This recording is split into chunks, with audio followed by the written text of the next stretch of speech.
জয় শ্রীরাম বন্ধুরা, সব ভালো আছেন? আমিও ভালো আছি। সামনে তো ইলেকশন চলে আসলো 2026-এ। সেইটার বিষয় নিয়ে কিছু মিডিয়া অনলাইনে বা সোশ্যাল মিডিয়ায় দেখতে পেলাম আমাদের প্রধানমন্ত্রীজিকে অনেক মোল্লাগুলো গালাগালি আচালি বোঝালি করছে। তো সেকুলার তারা অ্যাকচুয়ালি মুসলমান নয়।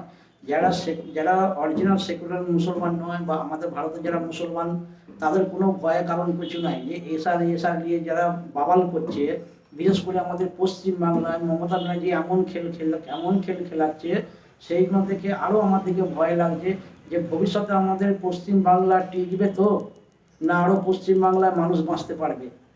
সেই নিয়ে বলছে ভাই আমাদের হিন্দু হিন্দু ভাইকেও অনুরোধ করে বলছি, এই আপনারা পিছনে কাঠি কাঠি লাগানো ছেড়ে দিন।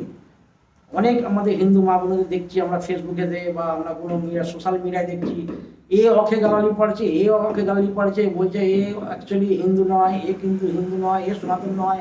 কে বলছে আমি হিন্দু হয়ে আমি গরু মাংস খাচ্ছি? আরে ভাই, সেটা আপনার ব্যাপার, আপনি যা ইচ্ছা করুন।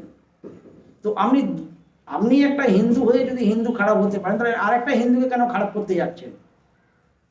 তো এইটা হচ্ছে আমাদের সবচেয়ে বেশি খারাপ লাগে, যে আমাদের হিন্দুর ভাই যদি গোলা কাটে, তাহলে আমরা অন্য লোকে কি দোষ দেবো? তো সেইটাই আমাদের বড় কথা হচ্ছে। আমাদের বড় কথা এইটা হলো যে একটা মাথায় রাখবেন, 2026-এ আমাদের বিজেপিকে আমাদের পশ্চিমবাংলায় আনতে হবে। বিজেপি যদি পশ্চিমবাংলা আসে, তাহলে আমাদের পশ্চিমবাংলার উন্নতি হবে। এই টাটা বলো, বলো, কারখানা বলো, সব কিছুই হবে। কিন্তু 2012 থেকে যেটা আমাদের পশ্চিমবাংলায় আমাদের মমতা ব্যানার্জি মুখ্যমন্ত্রী হয়েছিল, তো সেই জিনিসটা আজ কি করেছে? 13 বছরে পুরো দেশটাকে আমাদের পঙ্গু করে দিয়েছে। সেইগুলো কি আমাদের চোখে পড়ে না? যে আমাদের স্কুল আছে, শিক্ষা নেই, মাস্টার স্কুল আছে, টিচার নেই।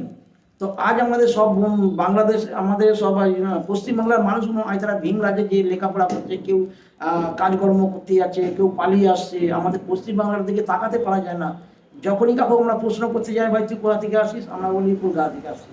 আরে কলকাতা তোমরা মমতা ব্যানার্জি কে করে? এই জিনিসগুলো আমরা জব দিতে পারিনি।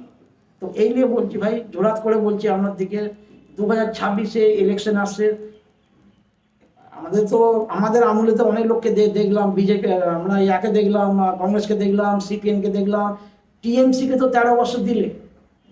এইবারে নয় বিজেপিকে 5টা বছর দিয়ে দেখা যাক না বিজেপি কি করতে চায়। আমি তো আশা রেখেইছি যে বিজেপি যদি আসে আমাদের ক্ষমতায় বা আমাদের পশ্চিমবাংলায়, উন্নতি হবে, রোজগার বাড়বে, সব বাড়বে। বাস এটুকুই তুলে ধরা ছিল আপনাদের কাছে। যদি কারো আপনার ভালো লাগে তো আপনি ভিডিওটা শুনতে পারবেন বা কোনো কমেন্ট করে জানাতে পারবেন। হ্যাঁ ভাই, জোরাত করে বলছি আপনাদেরকে, আমি জোরাত করে বলছি, কেউ আমাকে বাজে কমেন্ট করবে না।